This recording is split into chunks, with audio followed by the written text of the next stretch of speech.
আমি আপনাদের বন্ধু মিতালি। আমার কুকিং ল্যাবে আপনাদের স্বাগত।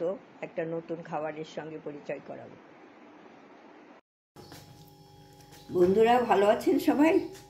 এই আমি আজকে রুই মাছের মুড়ো দিয়ে বাঁধাকপির তরকারি করব। এই করব, সেই রেসিপিটা আপনাদের দেখিয়ে দেবো। আর তার জন্য এই বাঁধাকপি কুচিয়ে রেখেছি, ছোট ছোট করে আলু টুকরো করে রেখেছি, মুড়োটা একটু ভেজে রেখেছি, অল্প একটু করছি, আর আদা গ্রেট করে রেখেছি। এখানে অল্প পেঁয়াজ রসুন কাঁচা লঙ্কা আছে, এখানে ফোড়নের জন্য তেজপাতা জিরে আছে, এখানে একটু টমেটো কুচো করে রেখেছি। তারপরে যখন করব তখন মশলাগুলো দেখিয়ে দেবো। আমি মুড়ো দিয়ে বাঁধাকপির তরকারিটা করতে আরম্ভ করেছি, সেজন্য আমি কড়াইতে সর্ষের তেল দিয়েছি। সে তেলটা গরম হলে আমি এতে ফোড়ন দেব জিরে আর তেজপাতা। হ্যাঁ, গরম হয়ে গেছে। জিরে তেজপাতাই দিচ্ছি, আপনারা ইচ্ছে করলে গরম মশলাও দিতে পারেন, আমি পরে দেবো তো সেই জন্য আর দিলাম না। তারপরে আমি যে আলুটা কেটে রেখেছি ছোট ছোট করে, সেই ডুমো ডুমো করে সেই আলুটা দিয়ে দিলাম।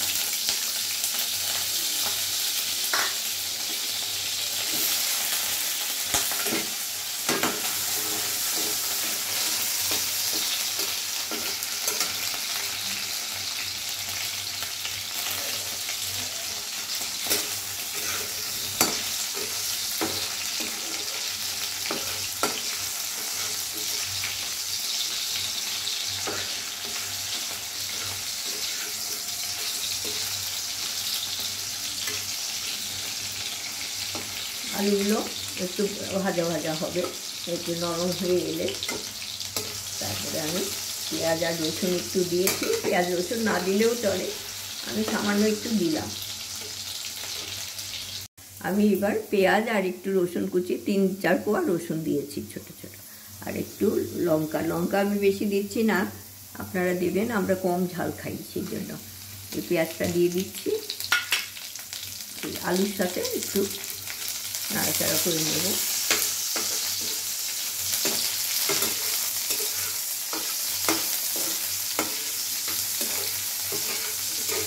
সিম্পল রান্না, খেতে ভালো লাগে খুবই, ভাতের সাথে তো খুব ভালোই লাগে।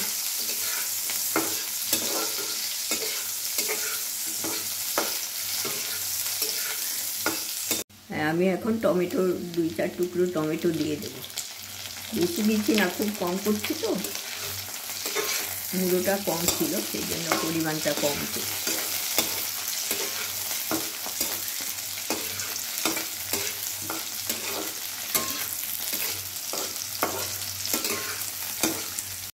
আমি এবার একটু হলুদ দিয়ে দিলাম, হলুদ দিয়ে তারপরে আমি আদা গ্রেট করা আদাটা দিয়ে দিলাম, না হলে শুধু আদা দিলে ছিটে আসে বেশি, এদিক ওদিক একবারে ছিটতে থাকে।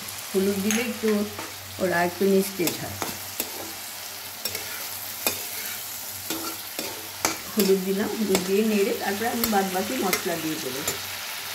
এটা এর মধ্যে তো আর কি 1 চামচ আমি জিরে গুঁড়ো দিলাম, ছোটো চামচ, একদমই ছোটো, 4 চামচের থেকে এটা ছোটো, আর 1 চামচ ধনে গুঁড়ো, আর 1 চামচ কাশ্মীরি লঙ্কা গুঁড়ো। আপনারা এমনি লঙ্কা গুঁড়োও দেবেন, আমরা ঝাল খাই না কিন্তু রঙটা খুব পছন্দ করি, সেই জন্য কাশ্মীরি লঙ্কা ইউজ করি।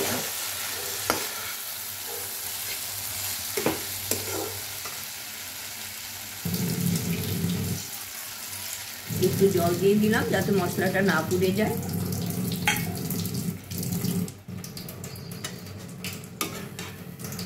পুড়ে গেলে ভালো লাগে না, তেতো তেতো লাগে খেতে। বন্ধুরা এখন তো প্রায় কষে এসছে, তাই জন্য আমি এখন মুড়োটা দিয়ে দিলাম, ভাজা মুড়োটা একটু দিলাম, এর সাথে একটু কষিয়ে নেব। একটু ভেঙে দেবো,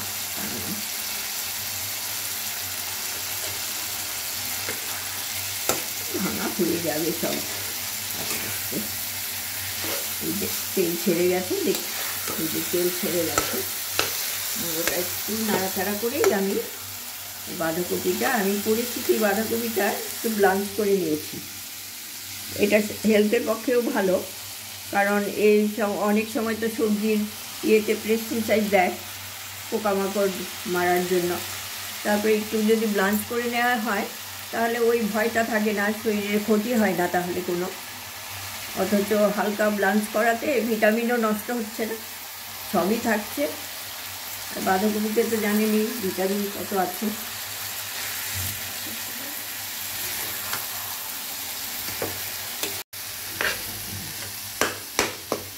একটু সিদ্ধ করে নিলে যেমন হালকা সিদ্ধ, মানে 3-4 মিনিট এরকম করে নিয়েছি, তাতে সব দিক দিয়েই সুবিধে, কোনো জার্ম টার্ম থাকলে চলে যাবে। তারপরে একটু নরমও হয়ে আছে। এই বাঁধাকপির সাথে এখন আমি কষবো খুব ভালো করে, একটু নুন দিয়ে দেবো এবার। এটা তো খুবই অল্প হয়ে যাবে, তাই অল্প নুন দিয়ে দিলাম প্রথমে, তারপরে আবার দেখিয়ে দেওয়া যাবে। এবার তো শুকিয়ে শুকিয়ে এসছে, সিদ্ধও হয়ে গেছে সব ভালো মতো, বেশ মাখা মাখা হয়ে গেছে। আমি এবার এখানে 1 চামচ ঘি দিয়ে দেব।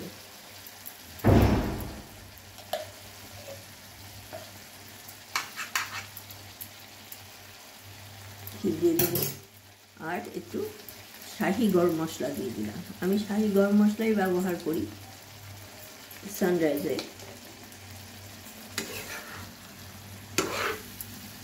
এগুলো সব ভালো করে মিশিয়ে একটু ঢাকা দিয়ে তারপরে পরিবেশন করব। মিশিয়ে দিলাম, এখন ঢাকা দিয়ে স্ট্যান্ডিং টাইমে রেখে দেবো, বন্ধ করে, গ্যাস বন্ধ করে। বন্ধুরা, আমার তো এটা হয়ে গেছে, আপনাদের সামনে পরিবেশন করলাম বাঁধাকপি মুড়ো দিয়ে বাঁধাকপির তরকারি। একবার করবেন, আপনারা তো করেনই, ভালোই করেন। এইভাবে করে দেখবেন, একবার জানাবেন কেমন লাগলো। আমার ভিডিওটা দেখবেন। আপনাদের অসংখ্য ধন্যবাদ, ভালো থাকবেন।